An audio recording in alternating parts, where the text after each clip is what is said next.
Sebelum Jumat Agung dan Paskah, saudara, kita bakal terus bicara tentang iman. Minggu lalu kita udah bicara tentang iman yang asli dan iman yang bisa di make up saja, sekadar demi dilihat orang bahwa kita punya iman. Tapi kita mau bicara tentang iman secara lebih dalam sebelum nanti kita bakal rayakan Jumat Agung, sebelum nanti kita bakal rayakan Paskah. Saya ingin kita benar-benar sungguh-sungguh memeriksa iman kita, apakah iman kita sudah merupakan iman yang baik, yang bisa mengubahkan kehidupan kita yang sesuai dengan firman Tuhan. Nah, saya ingin ajak saudara berpikir tentang firman Tuhan hari ini dengan sebuah pertanyaan jujur, saudara. Pernahkah saudara kecewa dengan sesama orang Kristen? Pernah nggak? Pernah? Pernah, betul. Kadang-kadang kita bertanya, kok orang Kristen begitu ya? Atau bahkan lebih lagi, pernahkah saudara kecewa dengan hamba Tuhan bahkan? Ngomongannya, kok pendeta jadi begitu ya? Betul, oh, jangan kuat-kuat Maria. Nanti ketua majelis dipikirnya sama saya nanti kecewanya. Betul, seringkali kita alamin itu dan membuat kita berpikir kok bisa jadi begitu.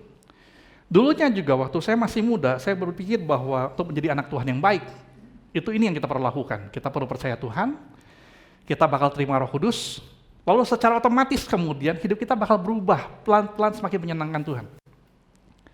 Lalu semakin saya beranjak dewasa, dari remaja, terus ke pemuda, belajar firman Tuhan, saya menemukan bahwa dalam faktanya, dalam kisah sehari-harinya, tidak selalu demikian, saudara. Banyak orang-orang Kristen yang menjadi pertanyaan. Bahkan ada hamba Tuhan yang menjadi pertanyaan, saudara. Yang membuat saya berpikir, kok rasanya tidak seperti yang saya sangka. Bukan kalau kita percaya Tuhan, kita terima Roh Kudus, lalu hidup kita bakal berubah, kita bakal jadi berkat buat orang lain, kita bakal tunjukkan kasih kepada orang lain, lalu mengapa itu nggak terjadi? Sampai suatu hari saya temukan ayat ini, saudara. Roma 1:21 mengatakan demikian. Sebab sekalipun mereka mengenal Tuhan, mereka tidak memuliakan Dia sebagai Allah atau mengucap syukur kepadanya. Sebaliknya pikiran mereka menjadi sia-sia dan hati mereka yang bodoh menjadi gelap. Nah, kita perlu tahu, saudara, mereka ini bisa jadi bicara soal saya, bisa jadi bicara soal saudara, bisa jadi bicara tentang banyak orang, tapi ini yang pasti. Firman Tuhan ini bicara tentang orang yang kenal Tuhan.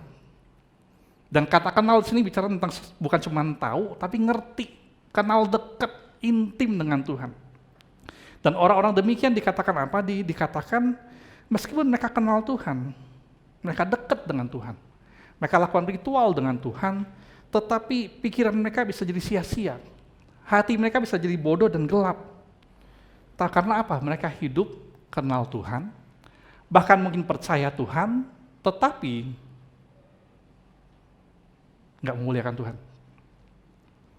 Dan itu banyak terjadi. Betul? Nah, di dalam Alkitab sendiri, saudara, kita tahu ada contoh tentang ahli Taurat, bukan? Seseorang yang dikatakan ahli tentang firman Tuhan. Dan hidupnya nggak berubah. Karena ini, saudara, saya ngajak saudara berpikir tentang sepanjang bulan ini, tentang ini loh, saudara. Iman itu selalu berkaitan tentang 3 hal. Selalu punya 3 unsur yang sebenarnya saling terkait satu sama lain. Yaitu pertama adalah bicara tentang pikiran, yang ada gambarnya ini, gambar kepala ya. Lalu bicara tentang perasaan atau hati. Yang ketiga itu bicara soal tangan atau perbuatan kita.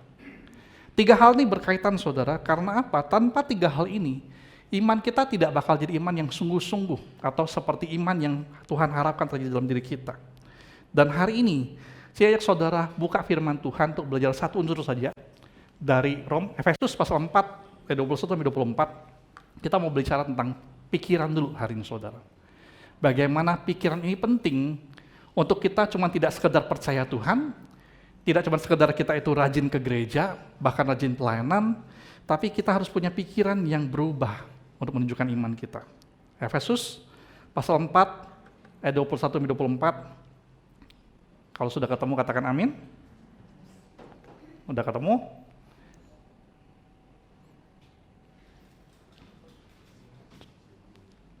Dah? Udah ketemu, kita bakal baca sama-sama deh 4 ayat ini, cuma 4 ayat kita baca saja sama-sama. 1, 2, 3.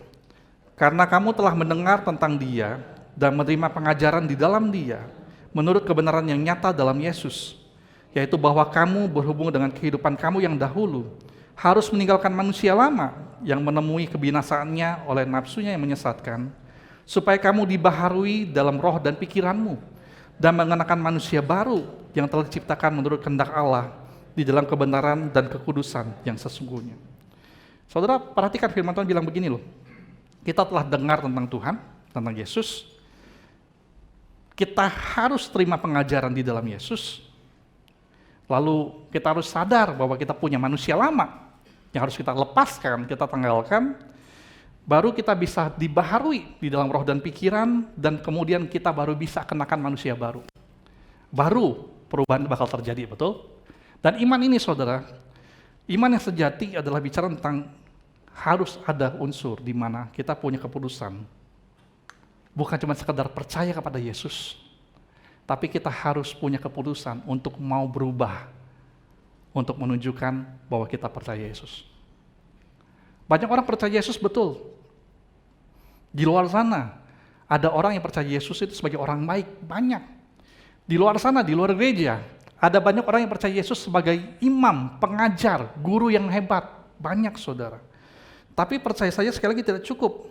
Di situ dikatakan kita harus punya keputusan untuk mau tanggalkan manusia lama, mengenakan manusia baru, karena kalau kita punya keputusan itu, baru sesungguhnya kita itu bisa tunjukkan bahwa kita sungguh-sungguh percaya. Saya kasih pada saudara ilustrasi begini. Anak-anak, waktu mereka masih kecil, belajar berenang. Pertama kali mereka bakal berenang di kolam yang mana, saudara? Kolam yang kecil, betul ya? Kolam yang pendek. Lalu mereka bakal berenang di sana selama beberapa waktu, setahun, 2 tahun. Lalu lama-lama mereka bakal puas tidak, saudara, dengan kolam yang kecil itu? Tiap kali kita ajak mereka kolam renang, mereka pasti bakal lihat di sebelah sana ada kolam lebih besar, ada kolam yang lebih dalam, betul? Dan anak-anak bakal mulai berkata sama papa mamanya, boleh nggak pak, boleh nggak ma, saya mau berenang di sana, lebih besar, lebih menarik, lebih dalam, saya mau berada di sana. Oke? Dan sebagai orang tua yang baik, apa yang kita jawab? Boleh apa nggak boleh? Hah? Boleh, Cia, masa nggak boleh? Boleh. Oke? Tapi untuk menjaga keamanan anak kita bakal kasih dia pelampung, atau ban renang, atau apa-apa, betul? Kita bakal berusaha jaga dia, betul? Lalu dia bakal pakai ban renang, bakal pakai pelampung, berenang di kolam yang lebih dalam. Seperti keinginan dia. Dia mau menikmati sesuatu yang lebih besar, lebih nikmat. Tapi sebagai orang tua, kita bakal sadar begini loh. Nggak mungkin kan selamanya dia pakai pelampung, berenang. Nggak mungkin kan selama dia pakai ban renang, berenang terus, betul? Dia suatu saat harus mau belajar lepaskan ban renangnya, lalu belajar berenang sendiri. Dan orang tuanya, papanya atau mamanya biasanya bakal ngomong begini, ayo nak, lepasin bannya, kamu percaya sama papa.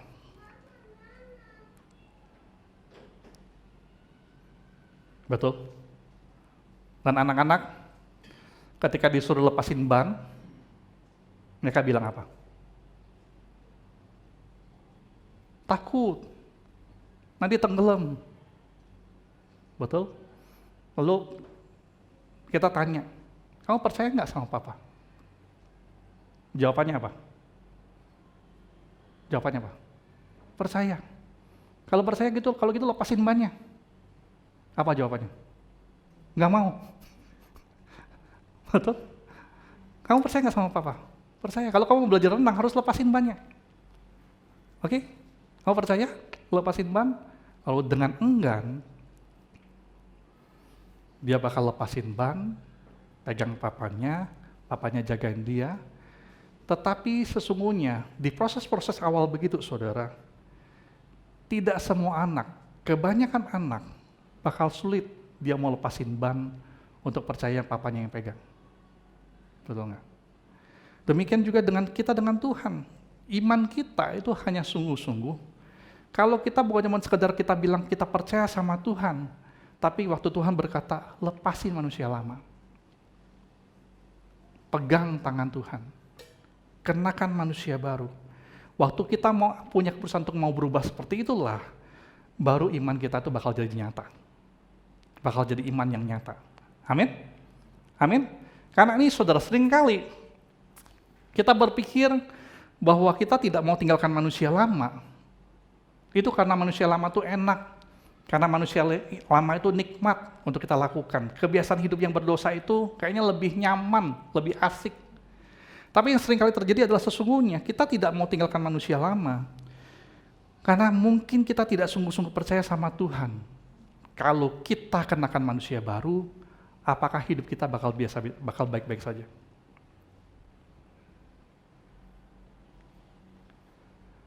Apakah kalau saya ikutin semua perintah Tuhan, tinggalkan semua cara lama yang berdosa, kenikmatan semua yang berdosa, apakah Tuhan betul-betul bisa menjaga hidup saya dengan aman? Dan Tuhan mau kita begini loh. Kalau mau percaya Tuhan, seperti ayat minggu lalu, jangan andalkan dirimu sendiri. Ngomong dulu kanan kiri saudara, katakan jangan andalkan diri sendiri.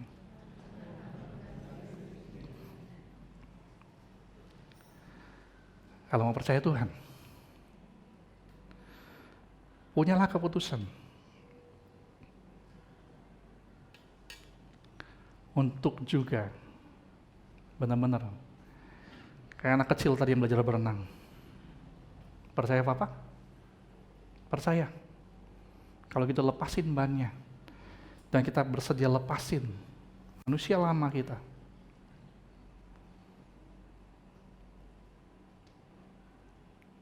Dan kita mau, karena kan manusia baru. Maka hidup kita baru menunjukkan bahwa kita sungguh-sungguh percaya dengan Tuhan. Di hari Senin lalu, ada Pastor Gea, Contoh Gea, cerita bahwa di minggu lalu dia khotbah di youth, dia ngomong, kita perlu hati-hati loh, anak-anak youth itu, mereka tuh dari kecil sudah ikut Tuhan. Mereka belum tentu pernah mengambil keputusan untuk mau percaya Tuhan dengan sungguh. Mungkin selama ini jadi Kristen, karena memang dari kecil diajak ke sekolah minggu, dari sekolah minggu naik ke youth, tapi belum pernah punya keputusan untuk pribadi percaya dengan Tuhan. Mungkin nggak saudara? Mungkin saja, betul. Itu membuat saya jadi berpikir tentang, sudah lama sekali ada dua istilah. Ada istilah OKB sama OKSL.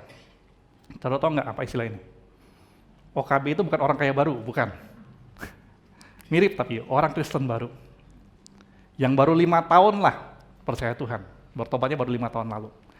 Lalu ada OKSL, yaitu orang Kristen sejak lahir. Saya OKSL nih. Saya dari bayi udah ke gereja ini. Betul? Dan ini jadi masalah. Kalau kita mau tanya, kita ini deh, siapa yang jadi OKB di sini? 5 tahun, baru 5 tahun percaya Tuhan, angkat tangan. 1. Kamu enggak dong. Nah, cuma 1, siapa yang di sini OKSL kayak saya? Orang Kristen sejak lahir, angkat tangan. Ya. Ada yang OKSL? Betul? Dari kecil juga, Cek? Betul? Dari kecil juga, banyak ya di sini harusnya.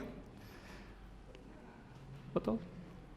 Siapa yang, ya, kalau kita rubah orang Kristen sejak lama deh, orang Kristen sejak lama sudah mungkin 30 tahun ke atas ikut Tuhan, angkat tangan. Hampir semuanya, betul? Betul? Dan ini yang menarik. Ini yang menarik. Apa bedanya orang Kristen yang baru percaya Tuhan sama orang Kristen yang sudah sejak lahir, sudah sejak lama kenal Tuhan? Apa bedanya? Kebanyakan orang Kristen yang baru kenal Tuhan, dia punya semangat yang lebih. Betul nggak ya? Disuruh ke gereja kapanpun dia mau. Kapan ke gereja lagi? Selasa, laju. Jumat, ayo. Gitu. Sabtu, gas. Gitu.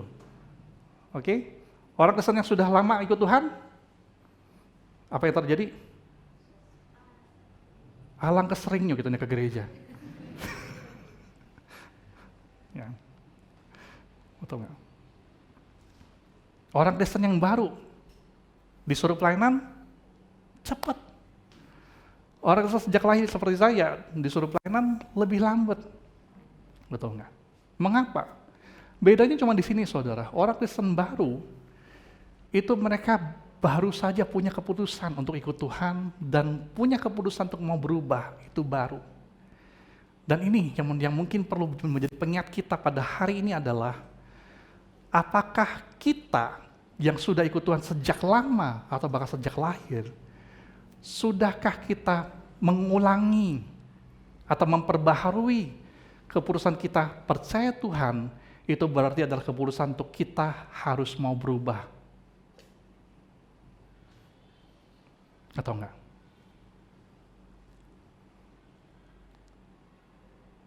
Orang Kristen baru, mereka bilang, aku percaya Tuhan, aku mau berubah.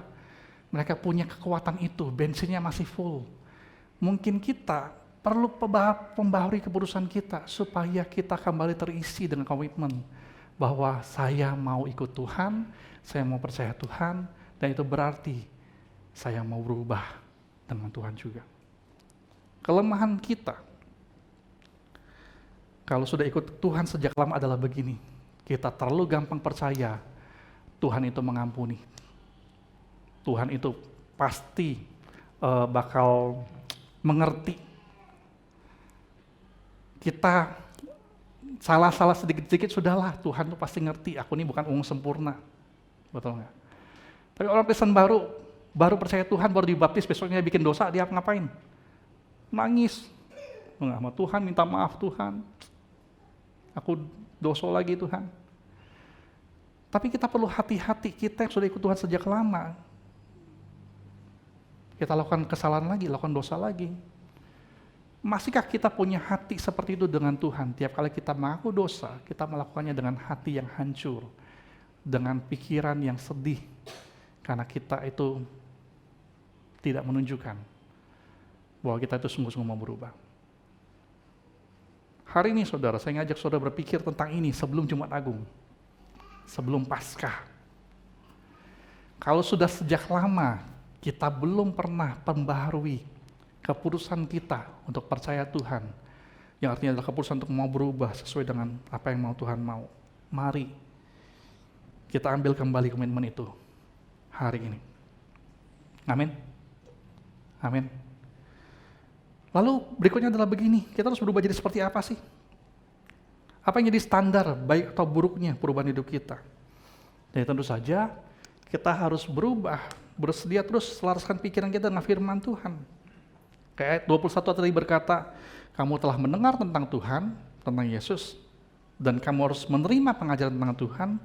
Dan sekali lagi saudara, seringkali orang itu mendengar tentang Tuhan, percaya Tuhan, itu iya. Tapi bicara tentang menerima pengajaran tentang Tuhan, itu belum tentu saudara. Belum tentu. Kita dengar, kita ngerti, kita familiar dengan firman Tuhan, tapi pastikan bahwa kita bakal terima terus kebenaran firman Tuhan. Kita terima terus, kita selaraskan terus, saudara. Baru-baru ini saya dengar cerita tentang ada orang Kristen yang merasa hidupnya itu baru sempurna, baru bahagia kalau dia punya handphone merek tertentu, saudara. Kalau dia punya handphone merek itu, baru dia ngerasa hidupnya tuh bahagia, baru sempurna. Lalu punya keinginan seperti itu, saudara, salah tidak? Salah nggak punya keinginan punya handphone yang bagus? Enggak kan, betul? Lalu sampai dia akhirnya mau menabung, mau hemat makannya untuk demi beli handphone itu. Salah nggak saudara? Nggak salah, betul dong, malah bagus kan? Ya kan? Dia hemat, dia nabung. Tapi ini jadi masalah. Berikutnya adalah ketika dia sudah punya tabungan, dia sedikit lagi punya handphone itu. Lalu orang Kristen nih, mamanya sakit. Dia dikontak, tolong dong, mama sakit. Bisa nggak kamu bantu? Lalu dia berkata, kok nggak bisa? Nggak bisa. Aku tidak punya duit untuk itu. Nah inilah yang jadi masalah.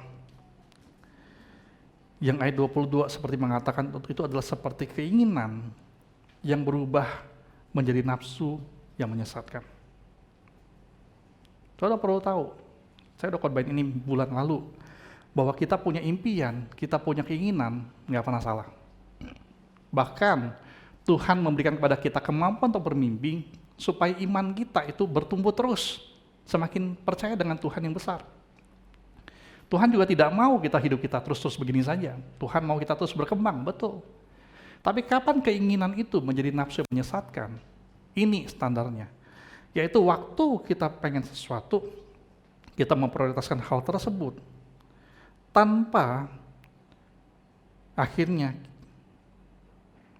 kita tuh nggak punya kasih terhadap sesama atau orang-orang sekitar kita. Itu yang menjadi standar. Apakah hidup kita itu selaras dengan Tuhan atau tidak? Yaitu waktu kita mau menyenangkan Tuhan, mengasihi orang-orang seperti yang Tuhan mau. Saudara, pertanyaan sederhana, bagaimana kita tahu selaras itu? Kalau saya melakukan hal ini, siapa yang paling disenangkan? Waktu kita lakukan sesuatu, diri kita senang, orang di sekitar kita senang, bagus nggak? Bagus nggak, saudara? Bagus? Waktu kita lakukan sesuatu, pergi liburan deh contohnya, diri kita senang, orang-orang terdekat senang, bagus nggak? Bagus? Bagus selama kita sadar, kalau kita lakukan itu, Tuhan juga disenangkan. Betul? Waktu begini deh, waktu kita senang, orang-orang terdekat tidak senang. Apakah karena orang terdekat tidak senang itu berarti Tuhan pasti tidak senang? Belum tentu, ya enggak kan? Kita harus cari tahu, apakah saya lakukan ini dengan senang hati? Saya mau lakukan ini selama Tuhan senang, meskipun orang-orang nggak senang dengan saya lakukan. Perhatikan saja begini. Selama kita prioritaskan untuk hidup menyenangkan Tuhan,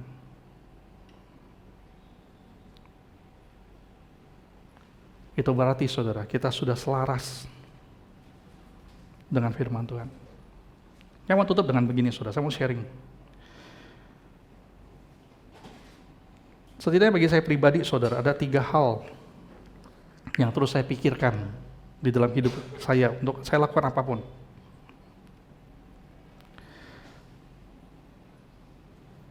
Yang pertama adalah setiap kali saya lakukan sesuatu, apakah Tuhan disenangkan atau tidak? Pertama. Yang kedua, kalaupun saya harus berkorban melakukan sesuatu, kerja keras, disalahpahami orang, disakiti orang, saya cuma mikir apakah Tuhan disenangkan atau tidak. Karena kalau saya berpikir begini, kalau Tuhan disenangkan, itu artinya saya yakin saya pasti aman, saya berada di dalam tangan Tuhan. Kayak firman Tuhan tadi, kayak tadi lagu yang tadi kita nyanyikan, kalau kita berada di dalam tangan Tuhan, kita itu aman, terlindungi, dijaga. Yang ketiga adalah, apakah saya lakukan ini memberkati orang lain atau tidak? Karena kalau memberkati orang lain, saya yakin Tuhan pasti senang juga. Termasuk ketika harus keras pun dengan orang tersebut. Saya cuma berpikir apakah saya cuma sedang marah-marah, nggak jelas, atau sebenarnya saya sedang berusaha memberkati orang-orang dengan cara keras saya. Kalau saudara tahu di gereja ini, Orang ketemu saya, kalau berdua, itu bahaya, saudara. Bahayanya apa? Bahayanya begini, biasanya harus ada tisu, saudara. Mengapa? Karena kebanyakan teman-teman di sini, ketemu saya itu sudah ketemu di ujungnya udah ketemu seming ngomongnya baik-baik kan? Ya, baik pelan kan, paham itu. Lalu nggak berhasil, lalu dioper ke saya, ketemu saya. Kadang-kadang saya jadi sedih, saudara. Karena orang tuh selalu berpikir, kalau ketemu Musa Anlo pasti nangis keluarnya. Kayak saya tuh jadi orang jahat banget.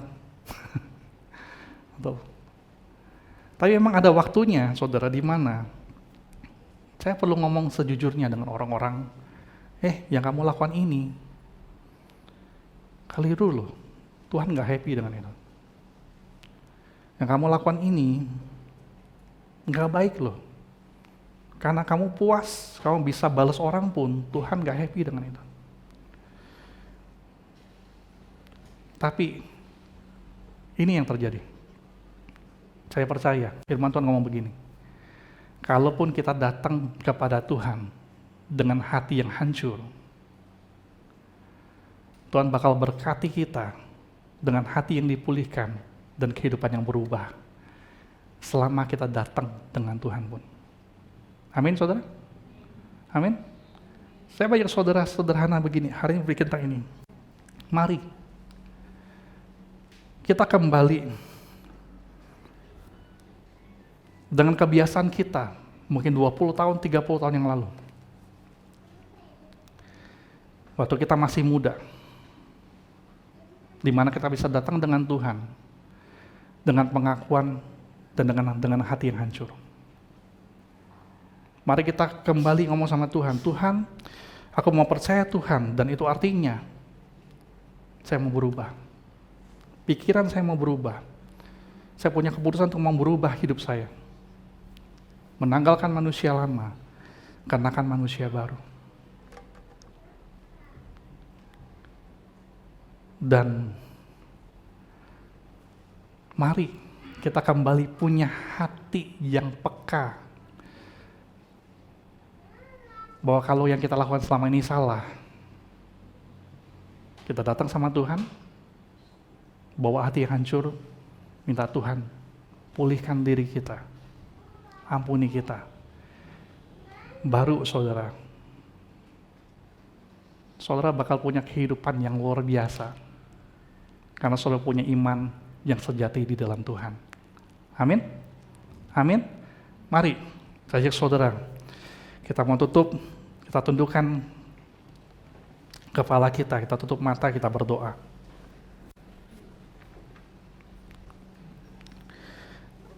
Ambil waktu sebentar.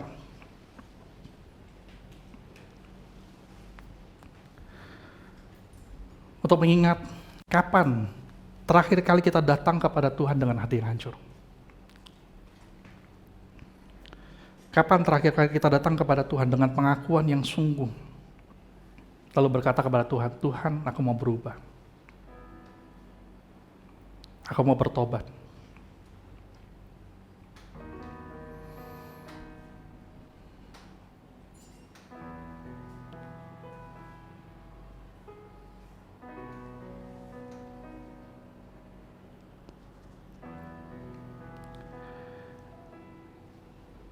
Dan mari hari ini, pagi hari ini, kita kembali berkomitmen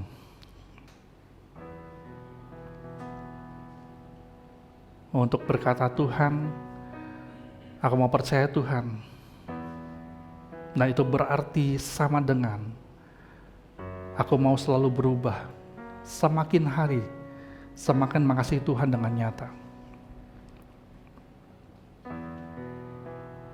Dan percaya, kita punya Tuhan yang bakal menerima kita, mengampuni kita, memulihkan kita. Selama kita terus datang dengan hati yang hancur pun, Tuhan itu hargai. Tuhan pulihkan.